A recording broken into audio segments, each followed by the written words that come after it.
I believe one of the biggest challenge that is facing our time as young people right now is a lack of coordination. So many young people are doing too much great stuff, but who knows about it? Or how can we then harness the different energies of these young people that are doing small things, big things, in their capacities wherever they are, to come together, work together, push for the same things that affect all of us at the same time, to create that one voice and to create a larger movement that can transform our world. I think that a big challenge facing young people over the next 10 years is that there's a lot of complacency about young people's presence in governance and decision making. I think that there's a will to have young people present there, but that doesn't mean that it's good enough for young people's actual meaningful engagement. The biggest challenge facing young people over the next 10 years is that the fact that economies are not producing stable, good, and decent jobs for young people. The biggest challenge facing young people over the next 10 years, and it's also a benefit, is that all of us in the world right now are living at a time where the only constant is change and disruption. That's a challenge, but it's also an opportunity. The challenge that young people will face beyond that is it's not only up to young people to discover and reclaim or claim their inner change maker and unleash that change maker to the world. It's unfair to a young person if they're doing all the inner work and coming up with the ideas and solutions, and the systems around them, the youth ecosystem around them that involves schools and how young people are collaborating in education systems, how the education system is admitting young people, how companies are hiring, what are they looking for, how parents are supporting young people in the home. It's up to the ecosystem around young people to also come to the fore.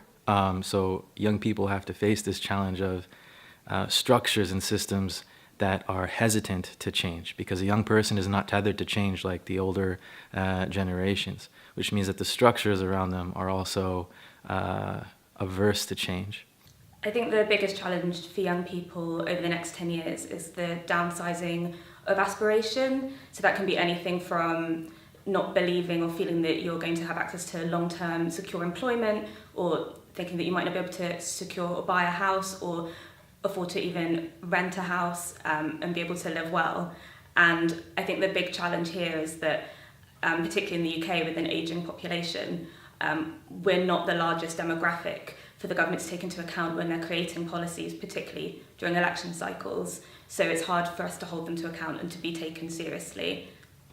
I think one of the biggest challenges we as a society, a global and local society, face really is how to address our grievances and our differences we have in a constructive way. When everything is pulling the fabric off underneath us, when everything is about creating fear and division among us, the challenge of addressing those challenges in constructive ways becomes a defining moment for this generation and our society. And that actually is an opportunity as well, because young people who see problems as solutions become the solution makers. And if they can create this in a constructive way with their counterparts among themselves and our adults, that enables us to address these issues in very, very different, very profound, very innovative ways. And I think that's what the world is hungry for as well. Yeah, so the biggest challenge that the young people are facing, I think globally, is the issue of unemployment, issues of participation or non-participation in decision making.